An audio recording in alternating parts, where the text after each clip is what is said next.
Hello, good morning, and happy Thursday. I am joined here by JNM, Jean Moin Noel. I don't know if I'm pronouncing that right. Jean Or Noel is fine enough, but Jean yeah, Noel. it's spelled JNM by most people. Yes, that's fine. Yeah, that is the safer way to pronounce a name. Yes, But yeah, welcome back to NATS Community Office Hours thank you, this Nate. week. We're going to talk a little. We got a couple of things on the docket. I'm really excited about actually some new tooling. I think we're even going to get a demo of a new bench app within NATS. Also going to talk a bit about the upcoming 2.11 release, which the team has been hard at work on. But before we jump into that, I know you've been traveling a lot this week. Do you want to share a little bit about where you've been in the conference? Yes, so I just came back from the current conference in Austin, which is a conference about streaming, heavily, uh, you know, run by Confluent. So it's a lot of most things are all about Kafka, but we were there, kind of flying the flag of NATS over there, and trying to get people's attention, and it went well. It was kind of interesting to be there, and people come by and say, "Oh, what do you do?" It's like NATS. What is NATS? And it's like, well, it's like Kafka, but much better. And we had a little list of things, that NATS with JetStream does, with the microservices, the streaming, of course, the queuing, the key value, and all that.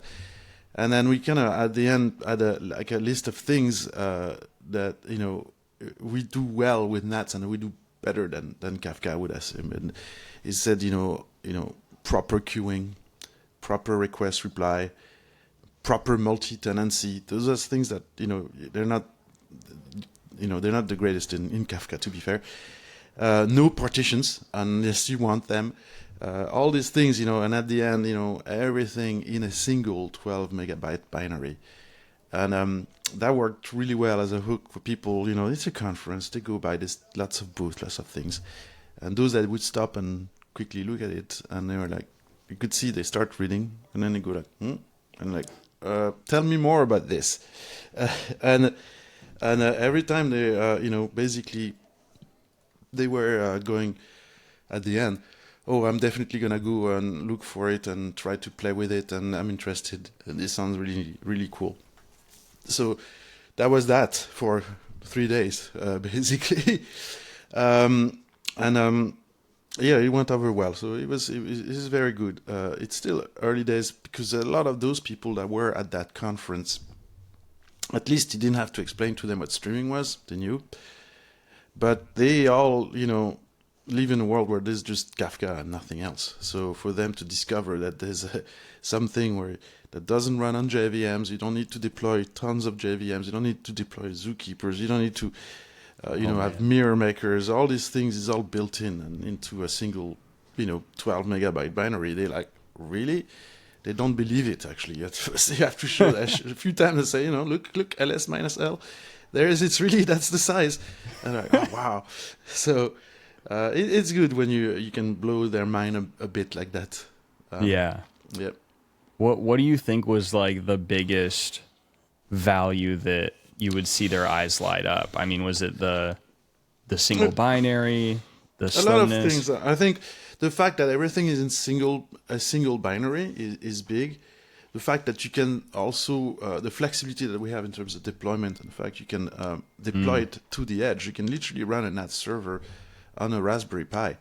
yeah, You probably don't want to do that with Kafka or and all the process there. You may not have much memory left, but not at all. Yeah. and this is a little bit of a secret weapon in sorts. Where we have actually more than one secret weapon really with NETs and JetStream, but the ability to have those leaf nodes, which can be JetStream enabled, Mm, and where you can then deploy them on remote site at the edge, literally, right? Even when the edge is what I call partially connected. So think right. about, we know there's right now down the street in America, or there's vehicles of a certain manufacturer. There's literally actually a NAT server running in the vehicle. It's a little running joke among us at Synedia that we see a vehicle of that brand driving down the street, like, oh look, there goes a NATS server, and but it's true, it does run, and they use it within the vehicle and to talk between the vehicle and the cloud, and a vehicle connecting over a cell phone network. It moves, Right. it comes in and out of connectivity. The same thing with people that are using NATS in trains, in taxi cabs in Europe, in oil drilling stations, all kinds of Right. places like that, right? And that's where we have our little what is a secret weapon. There is the ability for the streaming to happen locally at the edge, and then to be in a guaranteed, I call it store and forward reliable, but it really is guaranteed that the changes will be mirrored or sourced to the hub, to the cloud typically, whenever the communication comes back up. So if the communication is up at the time you make the publication locally on the remote site on the edge, it'll go right away within milliseconds, whatever the network time takes to transmit the information. But if it's not, it still is stored locally by the stream at the edge and reliably forwarded. And this is great for so many use cases, and it's something that's really not easy to do, or nowhere near as easy to do as it is with NATS than with any other kind of streaming system or messaging system for that matter. And that one is one kind of sweet spot where people go like, oh wow, that's really great. But in general, the fact that you don't, you just have one binary. A lot of features that you have in NATS with JetStream out of the box, with Kafka, you have to also use Kafka streams. So now that means that you have to deploy other JVMs, and you got to write code, and you're limited to Java only, right? Or JVM languages, let's say Scala would work as well. Yep. And, that's yet another thing, right? If you go to, for example, Pulsar, right? They got brokers, bookkeepers, zookeepers. You want to do things such as what I described with the leaf node, be able to mirror, streams between clusters and source and things like that. You gotta go and deploy yet another connector, like a mirror maker or something like that, right? Right. So you end up having a bit of infrastructure sprawl, right? I call it, JVMs as far as the eye can see, right? And, so people really, really relate to that. And it was also interesting that, we one of the lines we have is NATS does proper queuing, right? And some people didn't get it, but a lot of people actually did get it at that conference, which is nice and different than usually, because basically queuing right now with Kafka, you try to do queuing, but it's not proper queuing like someone coming from an MQ world, message queuing world would describe it, and as we do it. People have there's a lot of people try to, they have a hammer, so everything is a nail. So they have Kafka, so they try to do things like queuing. Well, it doesn't work that well for that. For example, the fact is in Kafka, when you receive a message, you process it, right? For a queue, the whole point of a queue is that you receive the message, you process it, and if you can't process it, it will be redelivered to you later, right? Or to someone else, right? The idea is it's pretty easy to do, guaranteed delivery. I'll make sure that you'll get the data sooner or later. But in reality, it's not just the guaranteed delivery. You also want to do guaranteed processing. So that means that you need to receive at the client application that message, and then you need to make sure you can process it, right? Right. So let's say, for example, the message, the workload is like you receive a message, you process it, do something through it, and a result of that, you insert a row in a database, right? So if you receive the message, but the database happens to be down at that point, but it'll be back 10 minutes later, whatever, it's just a temporary thing, right?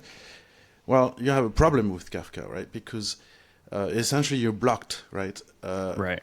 Well, Because the reason being that in Kafka, when you acknowledge a message or commit a message, as they say, you're committing that sequence number and automatically committing all the other sequence number before that, right? While with JetStream, it's proper queuing I'm talking about is the ability to acknowledge each message individually. So you may be able to process this message, then that one, there's a problem with it, and then the next one you can process and all that, and maybe that one, you want to make sure only that one gets retransmitted later. So the ability to do acknowledgement of specific messages. In Kafka, there's no concept of negative acknowledgement. Negative acknowledgement means that, Right. as I said, the database is down for the moment. With NATS, you can say, I negatively acknowledge this message, and you can specify a backoff time saying re-give it, re-deliver it, retry to deliver it in 10 minutes, in 20 minutes, in an hour, whatever it is, right? And there's also no concept in Kafka to have automatic redelivery, right? Kafka, Right. you cannot commit. You have to go back and recreate and say, replay me starting from this point. So it's up to you to handle all of that, right? There's also the ability in NATS to terminate a message. Sometimes the problem processing the message is not with the fact you cannot access some resource that's temporary and available, but the message itself is bad. So it doesn't matter if you really deliver it, if the data inside is Right. bad for some reason, right? You don't want to have it redelivered because that would just say it'll keep going down, be redelivered over and over again, so you can terminate the message. So long story short, Kafka has what they call a KIP, a KIP. So those are like their kind of, we have ADRs and everything, but kind of these things describing what they want to do as next features, right? And there is one about queuing that exists. And if you look at it, I was telling some of the conference guy that came to our booth and they were talking to us, that's like, yeah, it's great. Flattery, I mean, imitation is a great form of flattery, right? Because if you look at the features that they have described in KEEP, which is, they're not yet available in Kafka itself. It's basically all of the features I just talked about. Exactly like that. So it was nice in some ways because some people at that conference, I was like, yeah, because, Kafka is not proper queuing. The people that actually tried or now, they were like, we know. And they really liked what we had because they knew that They you hit cannot do. those. Yeah, exactly.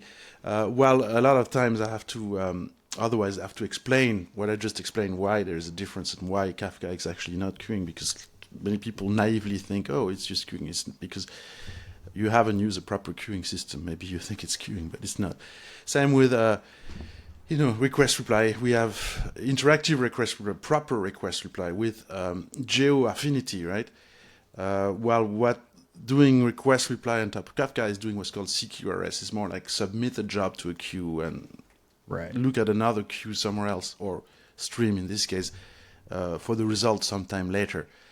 And that's a different thing. You can also do that with NATS, but sometimes you want an interactive request reply, right? I send a request. If there's no one able to process it at this point, I want to know about this in whatever the timeout is, and let me decide whether it makes sense to resubmit that same exact request, maybe resubmit a better, improved request, another request, or something else, right? CQRS is you submit something into a queue and you don't know, it could be days, maybe, technically until you hear back from the response. If you don't get an answer within, 30 seconds and you publish another request, you're going to, possibly duplicate the work, right? Right. So, and you may not want that. So, long story short, that's one of the differences in there. So I spent, a lot of time talking about those differences with those people. It was interesting and enlightening people about this, especially people that do have some experience about Kafka and be able to point out the fundamental differences between the two. The fact that we do subject-based addressing, right? You can filter messages from a stream. Kafka is one topic, one stream, and when you read messages from a stream in Kafka, there is no filtering, right? You get all the messages in there.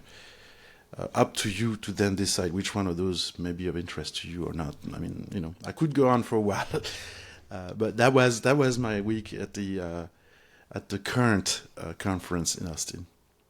Well, it's cool to have, like you said, when your audience is very, very well attuned to the technology and they've worked with it deeply before. It's nice when the benefits are immediately clear. As soon as you mention something that is a pain point, when somebody's actually worked through and experienced those pain points, the light bulbs are going to go off right away, right? Right, exactly. If they have experienced the bad aspect, then they go like, I know exactly what you're talking about, and that is great because I know, it's a pain to do that because I've tried it. I got burned or something, stuff like that.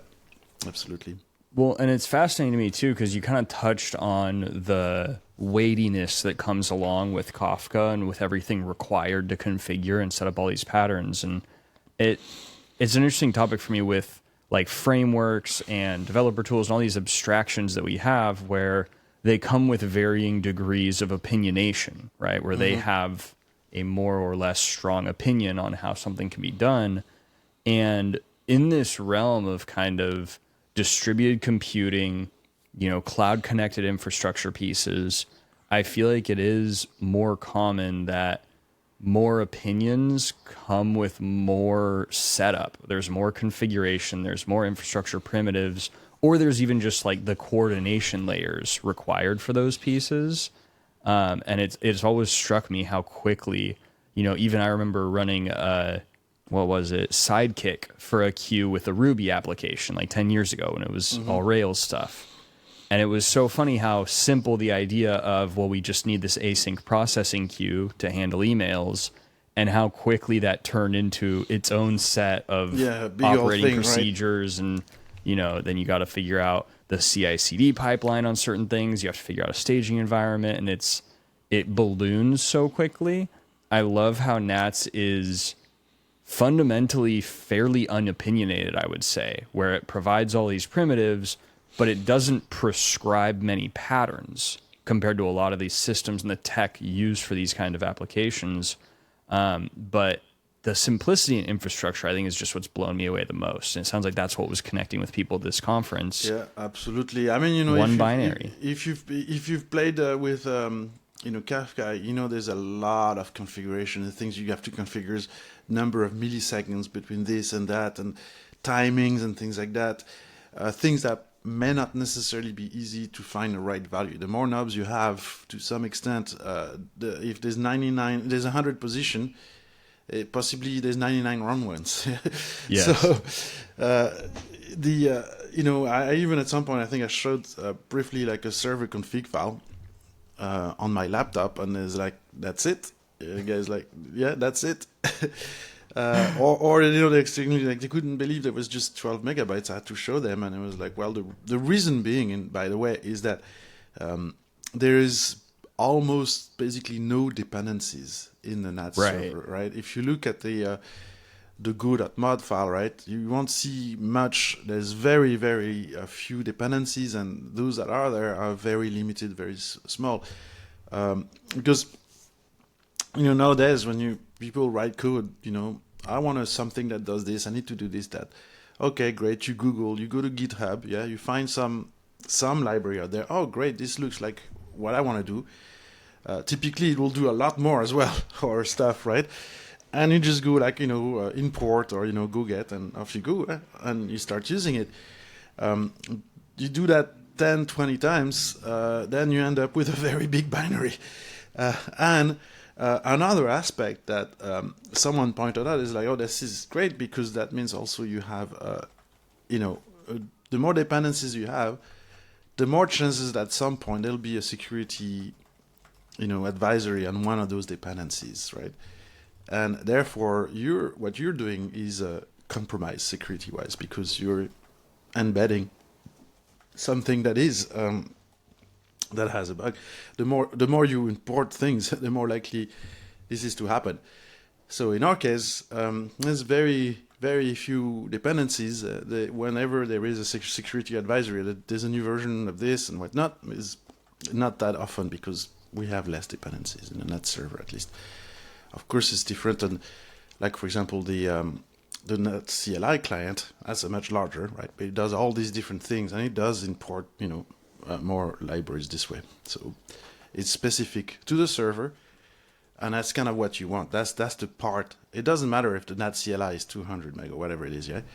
But the server itself, that's the one you want to be able to deploy everywhere and to be as, efficient and miserly on resource usages as possible. Yeah, it's it is kind of funny how magical it looks though when somebody's so embedded in one of these systems. And like you said, I mean, different topic, but speaking of embedded systems, one of the things that I just ordered is a Raspberry Pi Nano or Pico, I think. It's they're very, very tiny. They're like $5 or $7. And so I ordered one of those to get set up. And yeah, as you're talking about, I'm just like, yeah, I could not imagine successfully getting Kafka running on this. You have to install a JDK or JRE. It's just the basic jar files is like already a couple of hundred megs or something like that to it. And as I said, the Kafka brokers, the servers themselves, right? They're pretty limited in what they do, right? A lot of the extra stuff is extra JVMs, like Kafka Streams instances or mirror makers or these connectors and things like that. Another thing, for example, right? At the edge, you often have MQTT devices, right? Right. A lot of people don't know the fact that NATS server is also an MQTT server built in. Yep. You can just point them to it. Or, for example, the NATS transport, you can switch from TLS, TCP, proprietary, like our protocol wire format, right, for NATS, to the same thing on top of WebSockets, right? That's just changing 2 or 3 characters in a connection URL, right? And that's it. It goes over WebSocket or secure WebSocket. That's all built in.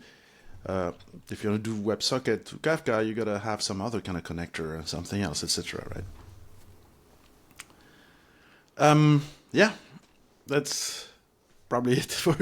As I say, I could talk a while about this. But I wanted to show a bit. Should we show a little bit NATS? Play a bit with NATS CLI. Yeah. Great.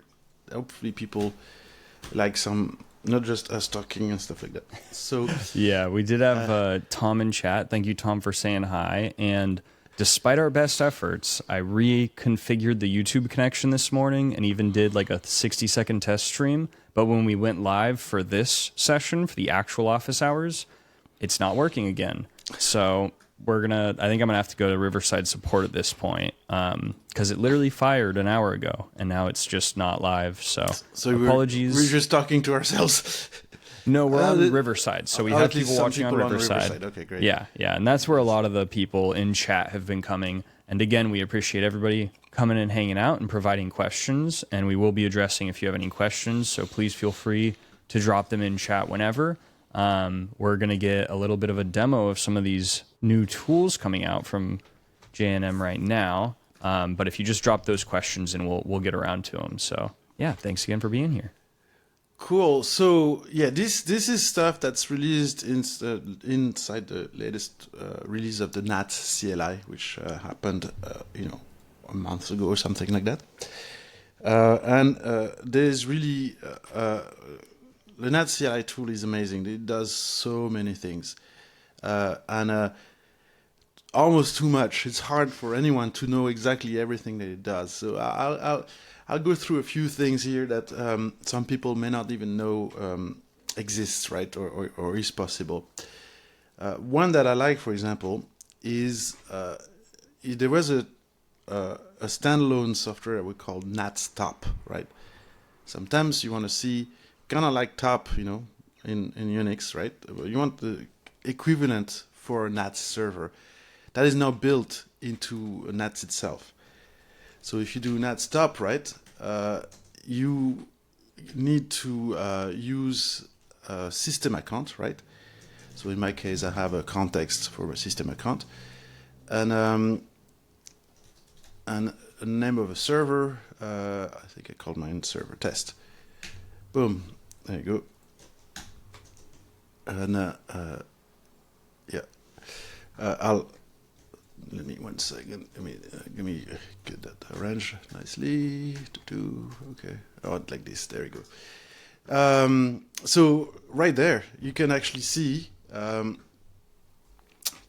NAT stop here. Here for this demo purposes, I'm just running a local server, just a single server is JetStream enabled, and we're just gonna play with it and do some benchmarking with it and show you that works. And I'm gonna leave that running in the back so you can see a little bit what's going on here. Let's maybe bump the font size just a little bit more in case this works. More visible. Yeah. Right. So here, NATS itself is connecting to the NATS server in order to get that information that you see here. And you can see here the server is named server test, whatever, test little local server. As you can see, everything like the CPU, the memory, the number of messages in and out. And then when you have connections as well, they appear here. So if I do not know, let's say let's sub on foo, for example, right? Then you can see a new entry, right, which is this NATS here. And it's just subscribing on one subject. There's no message going there. As we publish and stuff like that, you'll see the numbers go out, right? So that's that for that. It's pretty cool. It's we have the control plane, we have the surveyor, and so on, right? Those things are meant for feeding data. Let's say, for example, to a Prometheus database. So you can typically look at it using Grafana, right? Mm-hmm. That's more for historical, doing graphs over time and things like that. Right. Which is great and needed, but sometimes you need to have not a graph with a history. You need to have a speedometer, right? You need to know how hard am I working right now, right? Because the graphs have a certain granularity, right? You don't record all your numbers every second, right? This updates every second, as you can see here, right? Right. You see the numbers move all the time, right? And this is much more real time. And now what we're going to do is, play with the NATS bench command and generate some traffic, and we'll see, how much CPU that incurs, how much memory, how many packets per second, all these things in real time as that happens. So, second thing a lot of people don't know about NATS, but a command that's also very, very useful is NATS cheat. You can do NATS cheat on any of these subcommands, and it will give you examples and often used commands. So you can even do NATS bench, for example. Oh, that's nice. You have all these, right? A lot of people don't know that it's a super cool command. So NATS cheat stream, for example, it goes, NATS stream add, NATS stream info, NATS stream remove. You can do, it's a very good, for example, this one, a lot of people don't know necessarily that you can edit a stream interactively, right? Oh my gosh! With VI, just with the editor. Yeah. So let's do this. I'll do. I'm gonna add a stream. I'm gonna call it foo, right? Whatever. I'm gonna make it listen to foo.star. Who cares? Memory. This. Oh, another one actually. There it goes. People don't know that one, but it's really cool. That. Oh, -- defaults. Yeah. Just I need to get rid of specify the the thing, interactive. and boop, that's it. Nice. All right. And now I can do. Let me do this here, right? And then I'm gonna give it foo, right? Oh, my bad. I need to do -i. Interactive. I don't know if you can see, but Wow. it's Yeah, it's got the YAML, schema. and it has all. Yeah, it has the schema. It has all the description, right? So I want a description of the stream. I can go in there and I put a description. Yeah. I never knew this existed. Yeah, the interactive. Right. Wild. Okay. I can change I can add, I can make you listen to bar.star, right? Whatever. You can edit this, right? And it's quite a lot, huh? Right. Yeah. There's all the As you can see in configuration. there. So very useful, right? and then save that, change it, boom, and now if I do NatStream info foo, like it says there's a description that's gonna show up there. Nice. This is my foo stream, right? Here's another one that people that I find useful, right? You can do stream, so S is for streamer. I always type it quickly like that. Foo dash JSON, right? That gives us the info, right, in JSON format, which has the state and the config, right? So you can do you pipe to gq.config, right? That's just the config part, right? I was gonna say that's super helpful for tooling and stuff. You can automate that in, and you can you can diff it with things. You can run it. So now what I often do is foo dot config whatever, and then I do if I can type, there you go, and then I can edit it like this, right? Yep. Now, unlike the difference there with the YAML when you do -i, right? This has only the fields that have a value, so there's no description. I'd have to add it there, so you have to know a little bit what the format is. But very nice.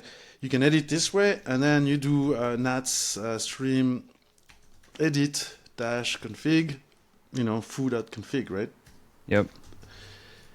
And in this case, sorry. Now it's gonna update the stream. Yeah, this is the stream. Good, yeah. So that's another one that's useful. Another little one, there's little tricks here that are useful is, let's see, I'm gonna do this. Yeah, let's see. So if I look this, right, I'm subscribing on everything, right? This is snooping, right? Let's do a NatStream info foo, right? Okay, you can see those are JSON messages, right? Yep. Okay, check this out. If I remember well.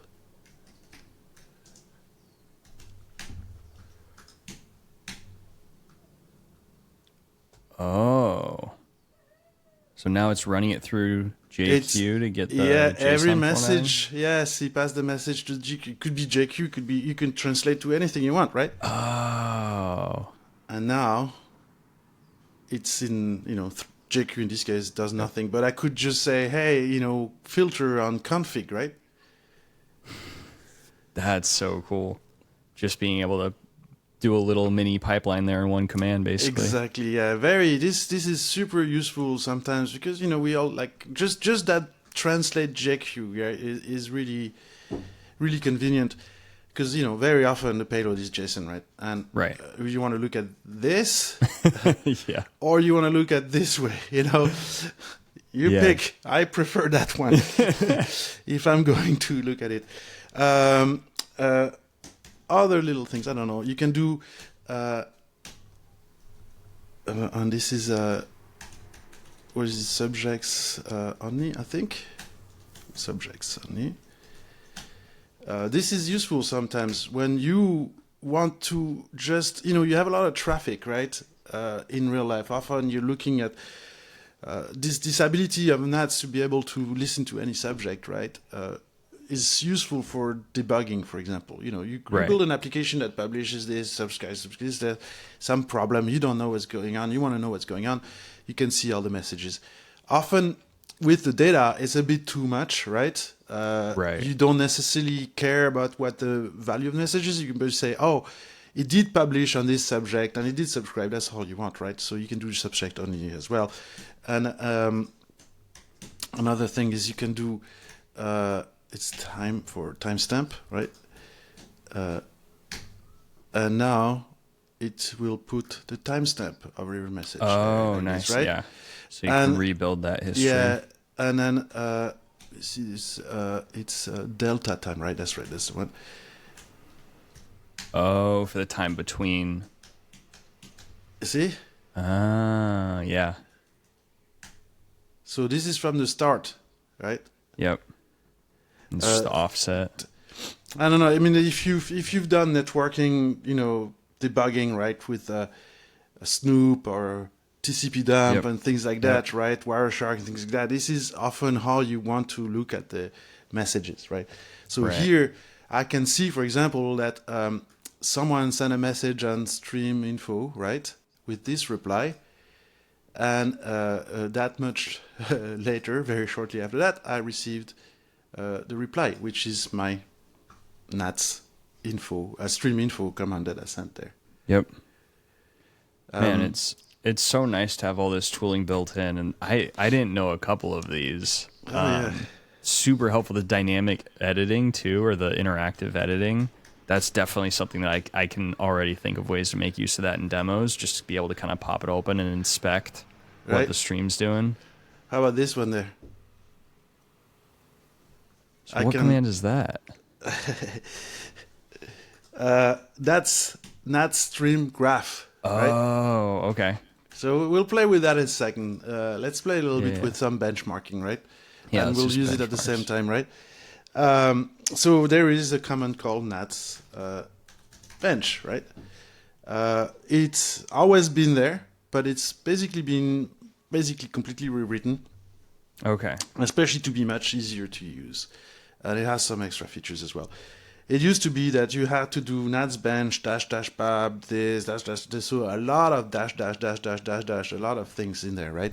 Big long config You options. have and you had some things reused between JetStream and Core NATS that for simplification, not having too many arguments, we end up still having a lot of flags, right? Right. So now this one is there's still flags, can't avoid them, but there's a lot of things you don't need to. So let's say the simplest test is to send a bunch of message on Core NATS, right?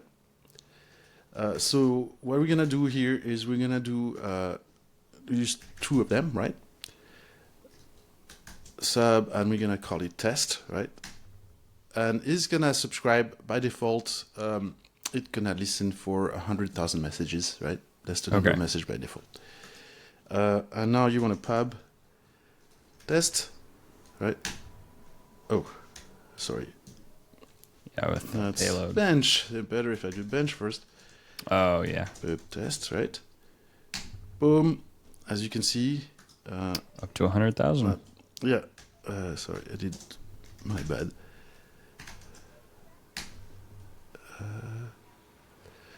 Oh, yes, best if I put the subject here. Okay. So, right. Wow. So you can see, right, by the way, so actually I should stop for a second and explain the reason why, besides for NATS bench being, right? There's two reasons. One is we at Synedia, we talk about NATS, right? We never ever publish any message saying officially we can do so many messages per second and this and that, right?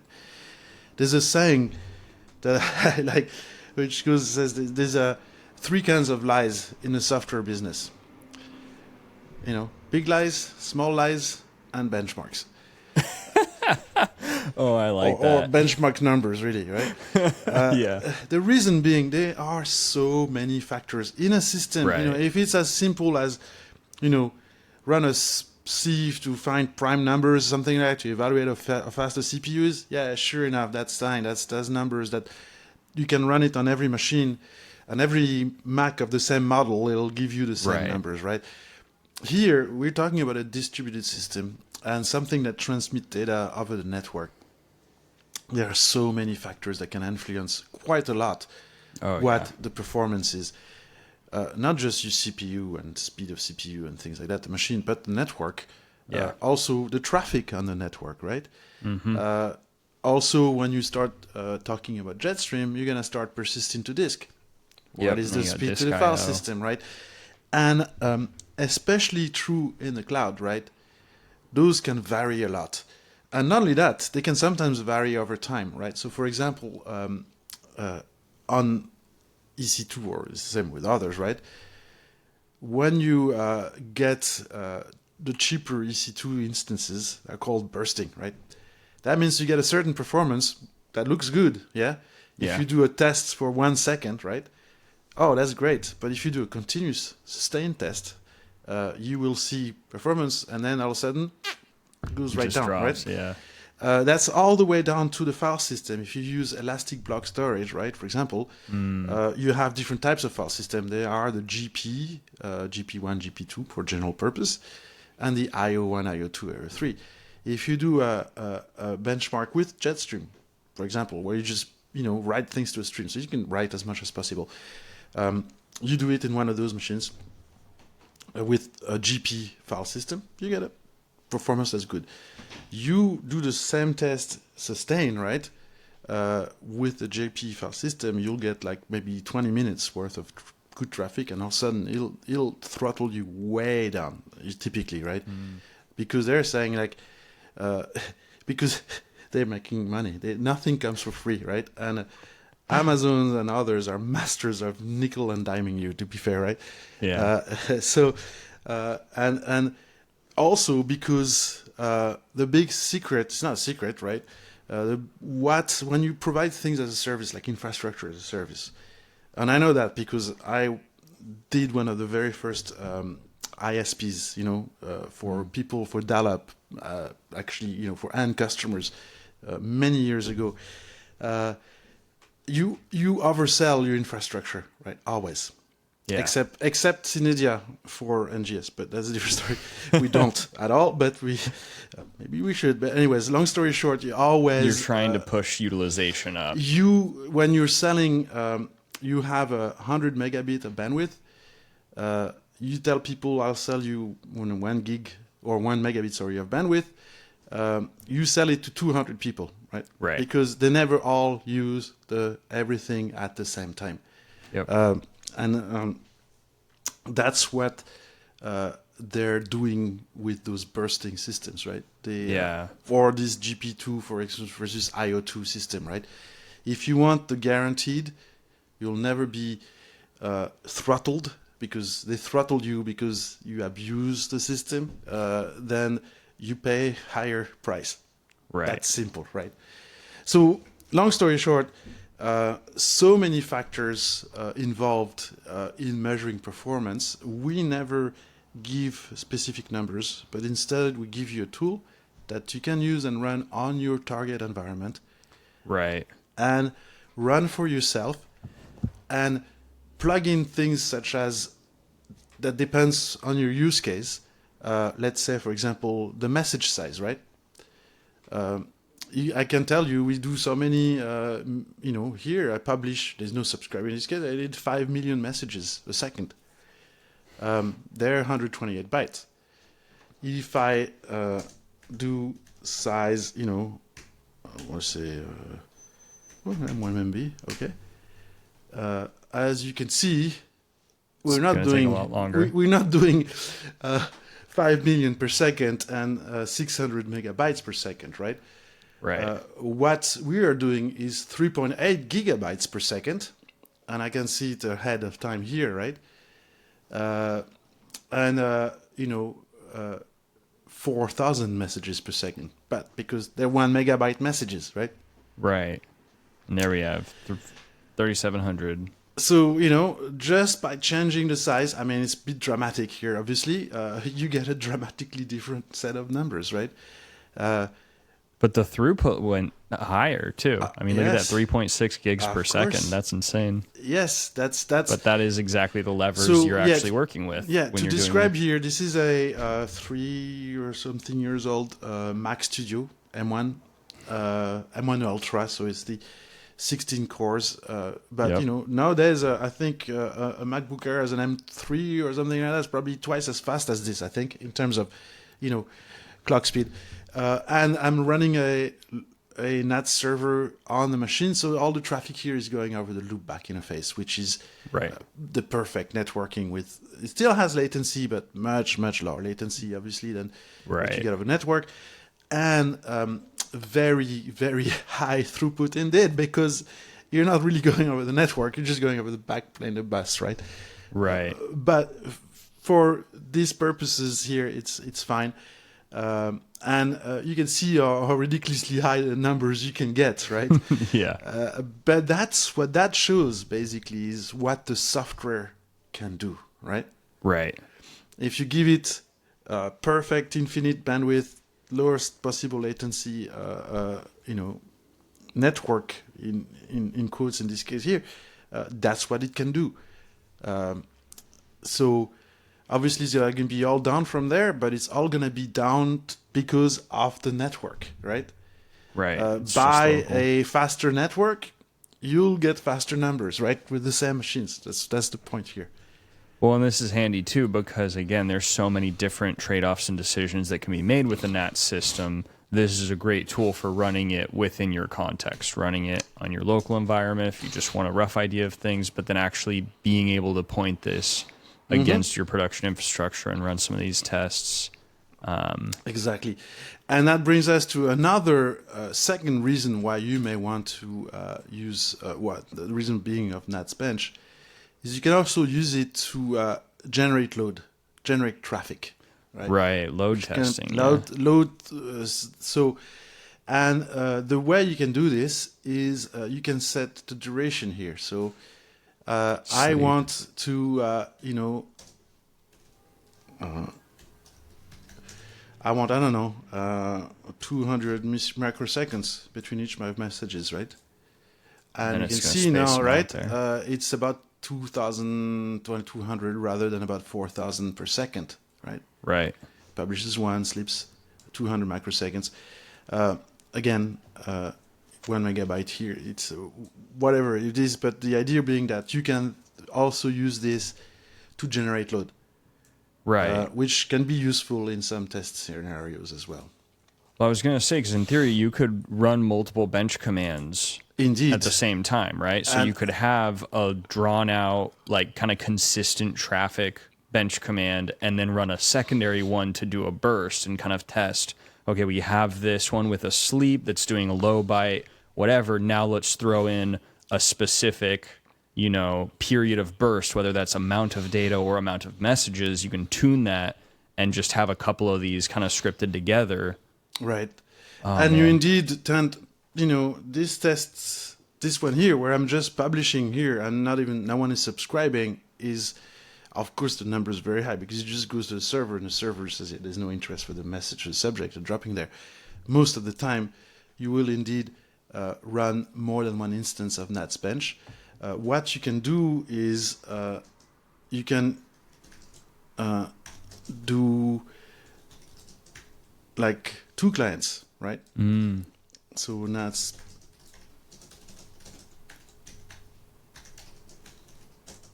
So in this case here, this is an interesting one because I'm publishing my messages and I'm going to do that test. And I'm having 4 subscribers. This is core NATS, so every message is gonna be copied 4 times and sent 4 times over here, right? It's still bloody fast. Man, it's yeah. Core NATS. I know.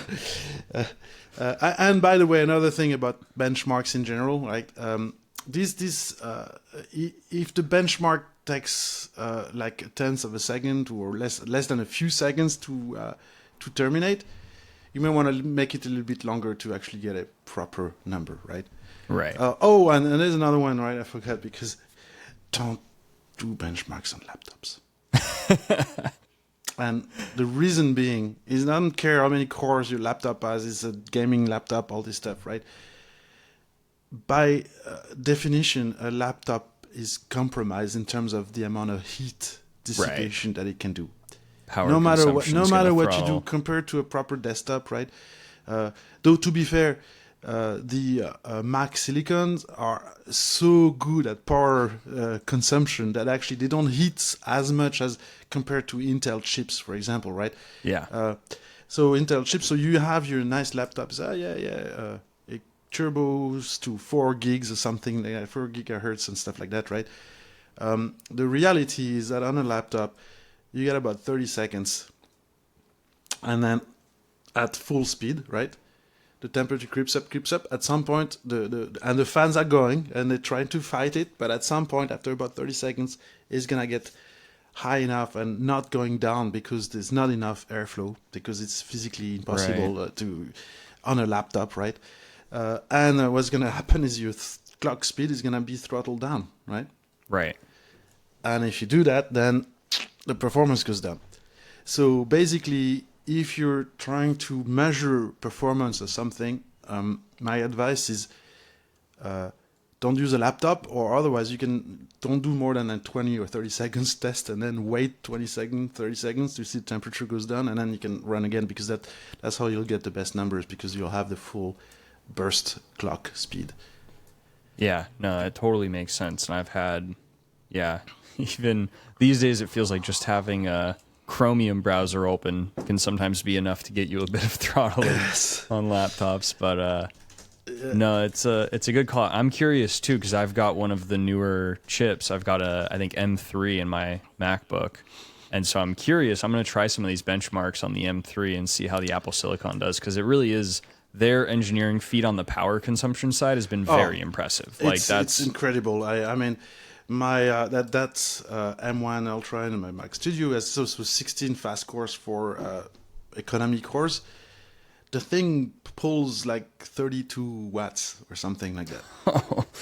Yeah, it's always it blows me away, that level of engineering, especially when you compare it to like your ThinkPad or whatever you get from a yesteryear. current i7 or i9 or AMD. It doesn't matter. You get an x86. It's gonna be a lot more than 32 watts. It's gonna be more than 32 watts for sure. So let's do also. The other thing you can do NATS bench with is for JetStream, right? Yeah. And a thing here is that when you do, as an aside, when you do benchmarking of streams, I like to do it two ways, like meaning that I like to first measure separately the publish performance and the consume or subscribe performance, so getting data into a stream and getting data out. And then you can do both at the same time, right? Because that's going to give you totally different numbers. And if you don't do the separate, let me see how fast I can publish, how fast I can get the data out, right? When you do the both together, you don't know which one is limiting the other, right? And plus, they affect each other, obviously, right? Because if you manage to doing a publish or whatever that uses all your CPU, if you add subscribers at the same time, no miracles, is gonna be slower, because now this CPU has to be shared between processing the write request and the sending the messages out. So in this case here, we're just gonna do a publish, right? And you can see the arguments there. We give it a subject, right? One thing that's different is it doesn't automatically create a stream for you unless you put create in there. Okay. Yeah, it's going to expect the stream to exist by default. The default name for the stream is, it creates, in this case, a stream called bench stream, right? Which uses, file storage, right? By default. You can change it to memory. In this case, I just have one server, so one replica. But you could change it to 3 if you have a cluster. I mean, again, all those things, nothing comes for free, right? They all influence performance here. So you can see here in this example here, I just published 100,128 byte messages. It does async publishes in batches of 500 messages. Okay. And those are 128 messages, right? 128 byte messages. Bytes. Yep. And, again, also another thing, when you do quick benchmarks like this, run more than one, right? To see where you stand a bit, right? You can get different things. For example, when you're working against a cluster, right?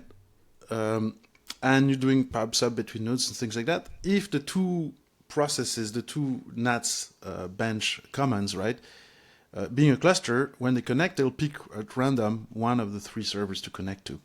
Right. If you happen to have your pub and your sub connecting to the same server, you're going to get better numbers than if you happen to have your pub connecting to one server and your sub to another server, because indeed it's going to go to the first server, then have to go transmit it to the second server, and then goes there, versus going straight to the same server and back out. So that's why here I'm just using one server to give, their numbers are consistent, right? They're within somewhat like few percent of each other here. Now we have this message there published in a stream. So we do NATS stream info man stream, right? We can see we have like 300 messages. So now we can do NATS bench JS, and then you have 3 ways you can consume. So that's another difference now with this version of NATS bench from before, is it's using the new JS Simplify API. Oh, yeah. Right? The old one used the old where you had to specify push and pull and stuff like that for your consumers. In this case here, you can test 3 different ways you can consume messages in JetStream with the JS Simplify API. One is consume, right? That's using the consume call, right? When you do consume, you give it a callback and you let it decide how it pulls messages and all that underneath the covers. You don't have to worry about it. You just give it a callback. It'll give you it'll invoke the callback with the messages. Oh,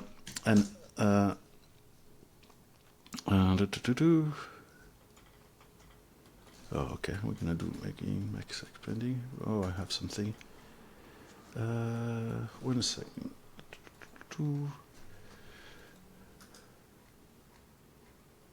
System limit. Oh, I must have set a system limit in my server config. Okay.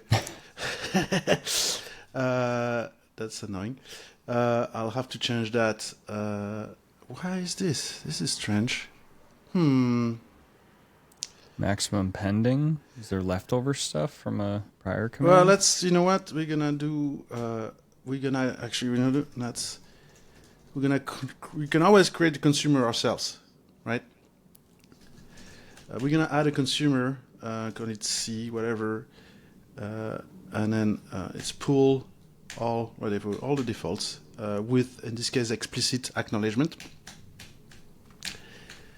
And then we're gonna consume, and we're gonna specify the consumer in this case, right? Yep. Otherwise, if you don't do that, it tries to create a consumer, and this is my test server config. I probably set up the limit for 100 for max act pendings. Well, there by default right. You want to do 500 when it creates the consumer, but in this case, I just create my consumer. I got 100,000 messages. There's 300,000 messages in the stream, so I can do this 3 times. And if I do this now, well, it waits until there's new messages to be coming there, right? You can also add, gives you again the it's not bad performance-wise. This is with explicit acknowledgements, right? Right. Yeah, okay. Which is again local, but still impressive. Right. Just the. And then you can do fetch, right? Well, actually, you know what? I'm gonna have to delete, because my consumer now is, or I can just publish 100,000 more messages, I guess.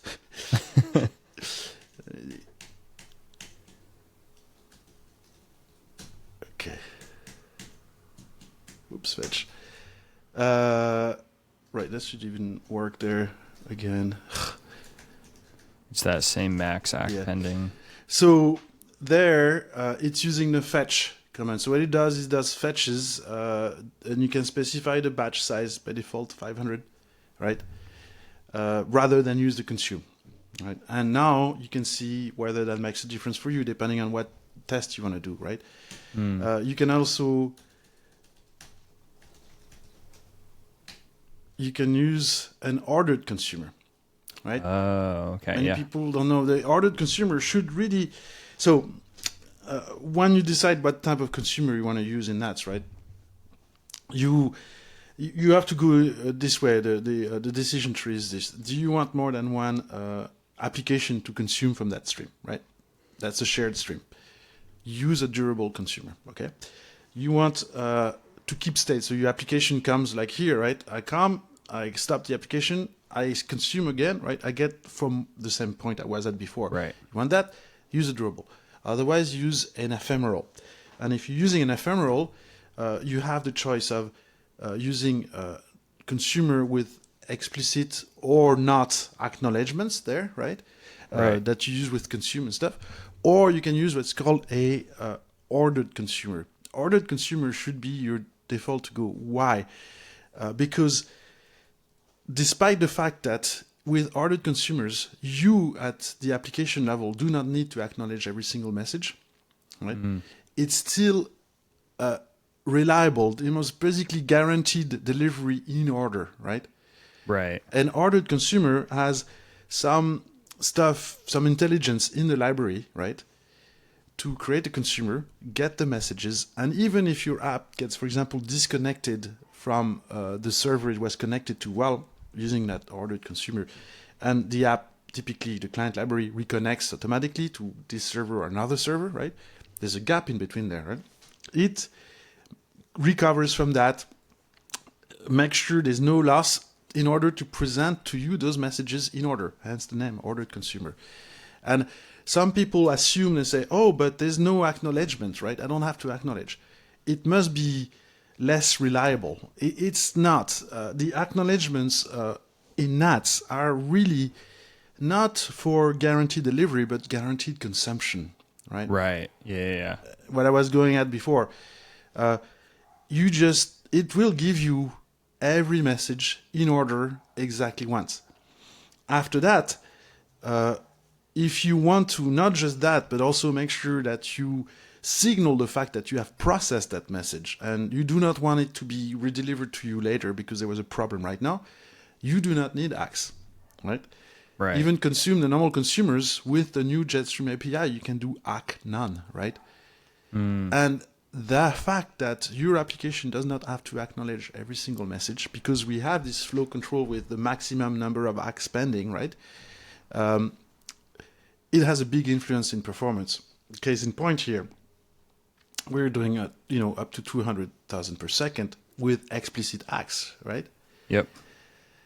With an ordered consumer, we're in a 50,000 per second, right? Yep. So that's coming from disk, from stream, right? Jeez. That's It's hauling. it's hauling, yeah, indeed. So, all right, let me reframe that just to make sure that I got that, because I haven't messed with ordered consumers before. So, ordered consumers, sorry, it's still an ephemeral consumer. It's right? an ephemeral But consumer, it's right? more resilient from the server node perspective, where everything's guaranteed delivery and guaranteed no gaps, right? That's going to be no gaps between the delivery. It is all implemented at the client side, right? It is at the client side. Okay. Yeah, it's mostly at the client side. But there's some hooks and but mostly at the client side. But it's essentially it creates even smaller ephemeral consumers if you want, right? And keeps track of the sequence numbers of the messages as they are being received, right? Right. It's because of And that if ordering. it sees a gap of any kind, it knows that, something must have happened, right? It will not deliver the messages that it got there until it recovers the messages that are missing from the gap. Okay. Yeah, that makes Right? sense. So it does all that reliability, essentially, right? To present every message and guaranteed in order to you. No need for you to use acknowledgements. Acknowledgements are for not, guaranteed delivery, but guaranteed consumption. Exactly one consumption, not exactly one delivery. There's a slight difference if you want, right? Well, and that's where, like we were talking about earlier in the conversation, the negative acknowledgements come in at some points as well, where then you can have clients doing the negative acknowledgements when you want to get more guaranteed delivery. Not delivery, consumption. Or consumption, thank you. Right? Because you got it once already, right? Right. You just couldn't process it at the time. Right, that's when you're failing to process. So it was guaranteed delivery. It's got delivered, all right?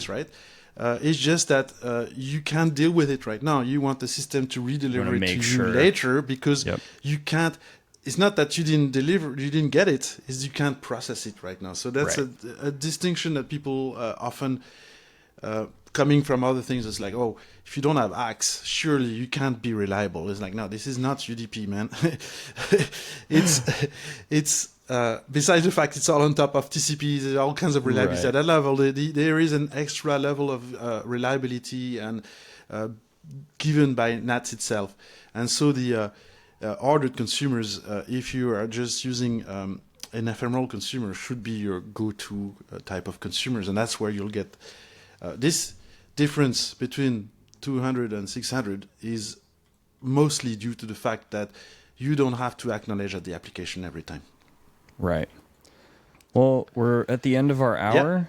This has been super helpful. Thank you. I mean, I learned quite a few things, and I think this is a very beneficial. This feels like it's kind of been a NATS CLI tips and tricks kind of speed run. Yes. You know, this is a lot of tooling, which again, I didn't know about most of these. And a lot of these, just to be clear, they're in NATS CLI as of today, right? The bench command and all of that is definitely there. And I pulled up some of the docs and the GitHub there for the benchmarking stuff. But yeah, I just hadn't played with much of this, but especially the translate stuff with being able to pipe it through JQ. I'm already getting all these ideas for how you could very quickly throw together a small bash script to do a lot of things or to get really good details, monitoring or just checking on configs between environments, doing some of that comparison. Whole bunch of stuff that now my mind is realizing like, wow, you could do all of this with NATS CLI out of the box in just a couple well-crafted commands. And there's the NATS stream graph. Oh, that there I we mentioned go. before. Yeah, as I publish more messages, boom. Oh, those visuals are so great. Oh, man. You love a good TUI. Yes. That looks great. We also had a message from Tom in the chat. Oh, so Tom was asking, more current message was, what's the command for the top window again? So the NATS top. So it's simply NATS top and the name of the server, right? In this case, it needs system account access, right? So I have this context says use the system account to connect, because otherwise it will not work. And out of curiosity, do you know what the top command stands for? What top is? I think it table of processes. Ah, okay. Yeah, because that's been it's like the default Unix, let's see the processes thing. Yeah. I've used it for many years, but yeah, I didn't. There's a parting one for you. You know what the best top is? What? BTOP. BTOP? Oh, beautiful. BTOP is I love BTOP. And by the way, you can do stuff like here I have it cranked all the way to it updates every 100 milliseconds, right? But you can have it. Oh, that's so right? cool, dude! You could watch your cores as you're running your benchmarks. Yeah, I can filter to NATS anything. If I can type NATS something, right? Boom. Oh, I gotta play around with BTOP. That looks way nicer than the out of the box. You have this, the CPU. You can do. It's great. I love BTOP, and you have your memory, your disks, your network, all this stuff, right? If I create traffic. Yep, you can see the CPUs in real time. Right, you go up in there, and you can see all your cores. Core 4 is the workhorse there. Core 4 was cranking like 90%.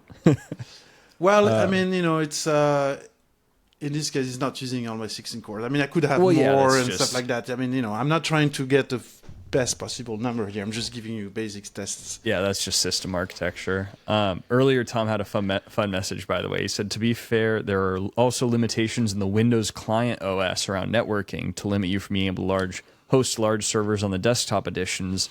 Tom hit this initially when trying to tip over NATS and ended up with the Windows kernel throttling. So he throttled the Windows kernel before NATS actually hit that throttling point, which is pretty hilarious. But you saw the core NATS. It was like doing 5 or 6 million messages per second. That's pretty. It's hammering. Yeah. NATS can be brutally fast. Well, I'm gonna be playing with this on my M3 a bit later today, so I might send you some screenshots, see what I can hit. Yeah. And again, I think some of these just quick little examples with the CLI commands is super helpful. So I might chop up some of this recording, or even do a dedicated video. I think that'd be a fun topic, just to kind of go through some common good tooling to use with NATS, or how to run benchmarks, how to test your system with some of this stuff that's built in. Yeah. Because a lot of people may not know how much configurability. And again, with things like the translate trick, you know, being able to pipe it in with other tooling. I think there's a lot of really good use cases here, a lot of good value that people might not realize is possible. See another one there. You can do when you publish, you can also pass a purge if you want to purge the stream first before you publish. Right? Yeah. Okay.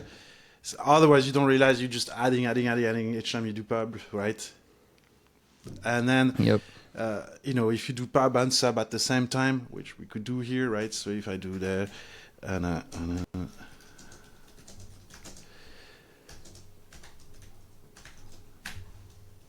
oh well, because there was messages in there already. There you go. Oh yeah, because it's temporary one at the same time, so I'd have to do another one. So it stops. Got and it. Waits. Yeah. Right. But actually, no, I could do it this way. This way, because then it's gonna wait. There you go, and then boom. See, now you can see there's a big difference, obviously, when you know you publish and you have someone in there. But you know here that you know. First of all, it's limited by how fast it can publish to this, you know, by itself with no one listening. You got 139, right? Mm-hmm. With someone listening, well, you got a bit down, 84, right? 84. yeah. But we know that 84 is basically limited by that part, you know? Right. Awesome. Well, hey, thank you so much for the time. Appreciate this. And anybody in chat, thank you for hanging out. Again, we'll try to get the YouTube connection fixed for next week. The fact that I did a test literally 30 minutes before this and that worked fine. If you go to the live tab, you'll see a 30-second test, but this one, it decided not to fire. So as last week, we'll upload a recording. Yeah, it's a demo, but this one in particular, I think there's a lot of good info in here. So we'll definitely make sure to get that up on the YouTube. And again, thank you for hanging out, and we will see you all next week. All right. Bye, guys.